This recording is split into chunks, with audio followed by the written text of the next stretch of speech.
Solubility क्या है ये? सॉल्युबिलिटी कहीं भी कुछ भी घोल दिया, कुछ भी डाल दिया, सॉल्युबल हो गया? ऐसा नहीं होता है। कुछ फैक्टर्स होते हैं जो कि सॉल्युबिलिटी को क्या करते हैं, गवर्न करते हैं, ठीक है, जो बताते हैं कि सब्सटेंस सॉल्युबल होगा या नहीं होगा, कब होगा, कैसे होगा।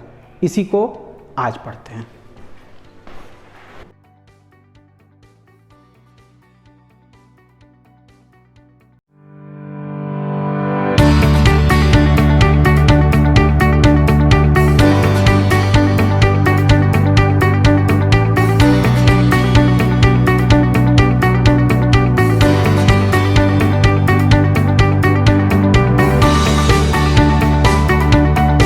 फैक्टर्स अफेक्टिंग सॉल्युबिलिटी को हम देखते हैं। जो पहला फैक्टर है उस फैक्टर को हम लोग बोलते हैं structural factor.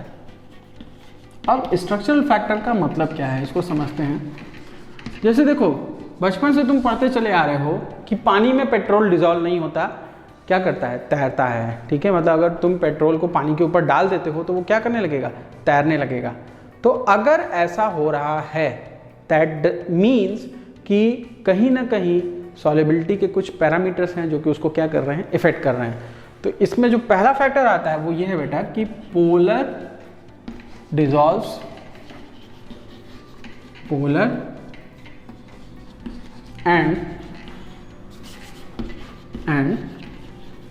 Non polar dissolves non polar, ठीक है। अब ऐसा होता क्यों है? इसका सिंपल सा रीजन है इनका डाइलेक्ट्रिक कांस्टेंट, जिसको अभी मैंने पिछले लेक्चर में आपसे डिस्कस किया है, ठीक है। सेकंड लेक्चर में आप देखिए सॉल्यूशन के, मैंने आपसे डिस्कस किया है। तो पोलर डिसॉल्व्स पोलर होता है और non polar dissolves non polar होता है, ठीक है।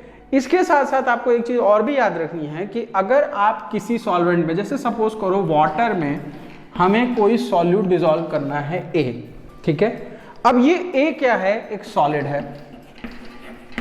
अगर सॉलिड होगा तो सिंपल सी बात है उसका कोई ना कोई लैटिस होगा। इस लैटिस की कुछ ना कुछ एनर्जी होगी, जो एनर्जी उसको क्या कर रही होगी, बाइंड करके रख रही होगी, जो उसको जोड़ के रखती होगी। तो हमें सिंपल सी बात बताओ कि अगर किसी के घर में फूड डालनी है या किसी की पार्टनरशिप में दरार डालनी है तो उससे ज़्यादा पैसा आपको खर्च करना पड़ेगा कि नहीं करना पड़ेगा? सिंपली करना पड़ेगा। वाटर में जब कोई भी सॉलिड या सब्सटेंस डिसॉल्व होता है तो उस प्रोसेस को हम लोग बोलते हैं हाइड्रेशन।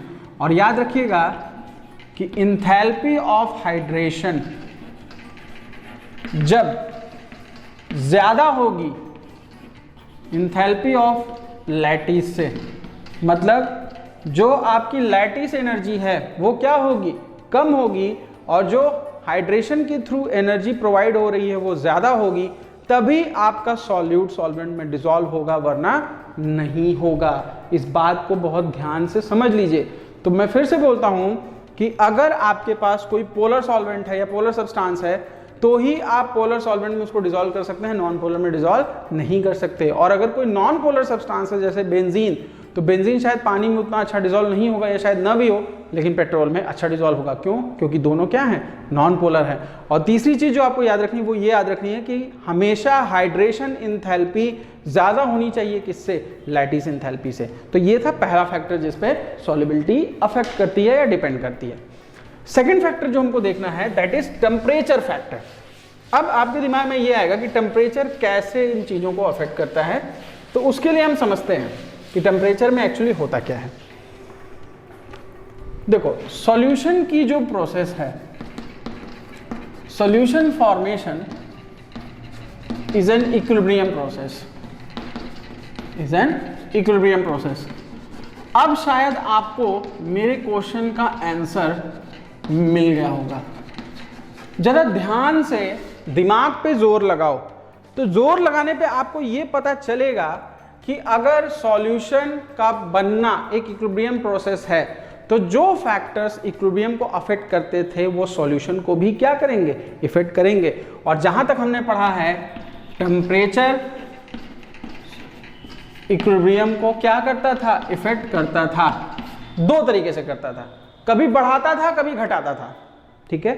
जैसे इसको ऐसे समझो कि अगर हमारे पास कंपोनेंट ए है जिसको हमको सॉल्वेंट में डिसॉल्व करना है सॉल्यूशन बनाने के लिए, तो अब ये प्रोसेस दो तरीके से हो सकती है, आइदर इसमें से हीट रिलीज होगी, आइदर इसमें हीट एब्जॉर्ब होगी। मतलब हम इसको क्या बोलते हैं, हम इसको एंडोथर्मिक भी बोल सकते हैं और हम इसको एक्सोथर्मिक भी बोल सकते हैं। मतलब अगर हीट इवॉल्व होती है तो एक्सोथर्मिक, और अगर हीट एब्जॉर्ब होती है तो एंडोथर्मिक। इसका सिंपल सा मतलब ये है कि डेल्टा एच सॉल्यूशन यहां पे क्या है, पॉजिटिव, और यहां पे डेल्टा एच सॉल्यूशन क्या है, नेगेटिव।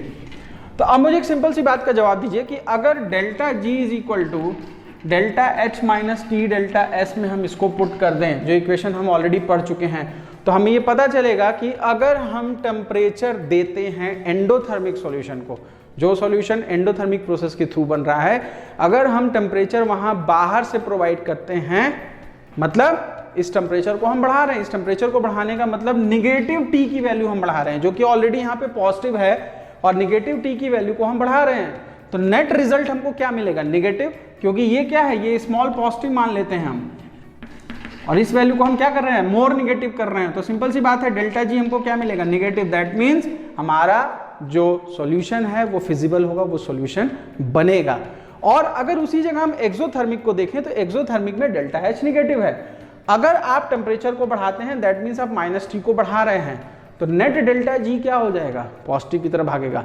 दैट मीन्स कि एक्सोथर्मिक प्रोसेस में अगर आप टेम्परेचर को बढ़ाते हैं तो सॉल्युबिलिटी आपकी क्या करेगी, डिक्रीज करेगी। नहीं समझ में आता, घर पे एक्सपेरिमेंट करके देख लो, 2 गिलास लो, शीशे के गिलास लेना ताकि तुमको समझ में आए सॉल्युबिलिटी हो रही कि नहीं हो रही है, या तो ऐसा कोई गिलास लो जिसमें आप टेम्परेचर को फील कर सको। एक ठंडे पानी का गिलास लो, उस पर नमक डाल दो, और एक नॉर्मल वाटर लो, उसमें ग्लूकोज डाल दो। ग्लूकोज एक एंडोथर्मिक सॉल्यूशन बनाता है, वो टेम्परेचर को क्या कर देगा, कम कर देगा, लेकिन नमक डालने पे टेम्परेचर बढ़ता है, इसलिए ठंडा पानी थोड़ा सा क्या हो जाएगा, गर्म हो जाएगा। इस एक्सपेरिमेंट को खुद से घर पे करके देख सकते हो। और तीसरा फैक्टर जो कि सबको इफेक्ट करता है वो है प्रेशर। प्रेशर कैसे इफेक्ट करता है, और आई थिंक प्रेशर सभी को इफेक्ट नहीं करता, प्रेशर सिर्फ और सिर्फ गैसियस सब्सटेंसेस को इफेक्ट करता है। तो तीसरा फैक्टर जो है वो ये है कि प्रेशर क्या होगा, या प्रेशर का फैक्टर क्या होगा। तो याद रखिएगा, solubility of gases in solvent depends upon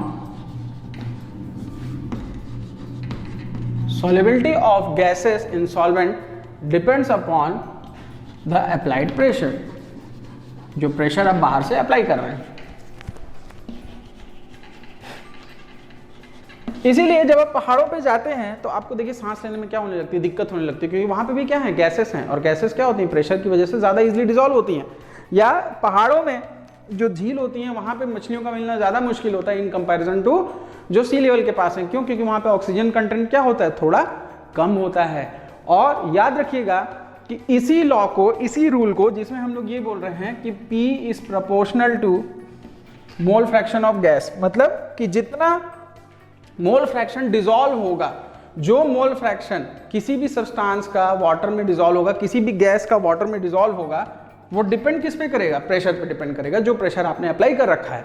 और इसी को आगे चल के हम लोग पढ़ते हैं, P is equal to KH into x के नाम से, और इसको हम लोग आगे जाके नाम क्या देंगे बेटा, हेनरीज लॉ। ठीक है, लेकिन यहाँ पे एक एक्सेप्शन भी है, इसको याद रखिएगा। जैसा कि हमने पढ़ा था कि टेम्परेचर बढ़ाने पे नॉर्मली सॉल्युबिलिटी क्या कर जाती है, डिक्रीज कर जाती है। लेकिन एक चीज को याद रखिएगा कि अगर कोई गैस है, जैसे हाइड्रोजन को ही हम ले लें, और उसको अगर हम किसी नॉन पोलर सॉल्वेंट में डिसॉल्व करना चाहें और टेम्परेचर को क्या कर दें, बढ़ा दें, तो याद रखिएगा कि नॉन पोलर सॉल्वेंट्स में जो हाइड्रोजन की तरह की गैसेस होती हैं वो क्या कर जाती हैं, डिसॉल्व कर जाती हैं टेम्परेचर बढ़ाने पे। ये इसका एक्सेप्शन है, क्योंकि हेनरीज लॉ ने ये कहा था कि हेनरीज लॉ के अकॉर्डिंग वही गैसेस वाटर में या किसी भी सॉल्वेंट में डिसॉल्व हो सकती हैं जो कि केमिकली इंटरैक्ट ना करती हो। मतलब those gases which do not show which do not show chemical interaction, which do not show chemical interaction with solvent या water will follow Henry's law. इसको याद रखिएगा, ठीक है। तो ये थे वो फैक्टर्स जो कि आपकी सॉल्युबिलिटी को क्या करते थे, अफेक्ट करते थे। इसके बाद हम लोग हेनरीज लॉ के बारे में डिटेल से पढ़ेंगे। आई होप आपको लेक्चर अच्छा लगा होगा। कमेंट करिए, सब्सक्राइब करिए, शेयर करिए।